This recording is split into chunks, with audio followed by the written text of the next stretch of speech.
سنتم من سنتی قد امیتت بعدی، جس نے زندہ کیا میری سنت میں سے کسی سنت کو جو کہ میرے بعد مر چکی ہو، فإن له اجر مثل اجور من عمل بها، تو اس سنت پر اب جو لوگ بھی عمل کریں گے جتنا اجر انہیں ملے گا اتنا ہی اس شخص کو بھی ملتا رہے گا جس نے اس کا آغاز کیا، جس نے اسے زندہ کیا، اس کے حساب میں کریڈٹ ہوتا رہے گا بغیر ان ينقص من اجورہم شیئا، اس پر عمل کرنے والوں کی اجر میں کوئی کمی نہیں ہوگی، وہ اجر انہیں ملے گا،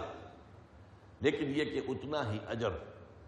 اس شخص کے حساب میں لکھا جاتا رہے گا جس نے کہ میری کسی مردہ سنت کو زندہ کیا۔ اب اس کے برعکس وَمَنِ ابْتَدَعَ بِدْعَةً ضَلَالَةً، اور جس شخص نے کوئی گمراہی والی بدعت ایجاد کی، لا يرضاها اللہ ورسولہ، جس پر کبھی راضی نہیں ہو سکتے اللہ اور اس کے رسول، وہ تو ہم پڑھ چکے ہیں، حدیثیں کتنی سامنے آ چکی۔ فَإِنَّ عَلَيْهِ مِنَ الْإِثْمِ، تو اس پر گناہ کا بار بڑھتا رہے گا، مثل آثار من عمل بها،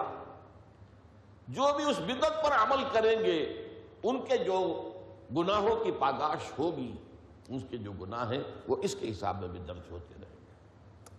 وہ ڈیبٹ ہوتا رہے گا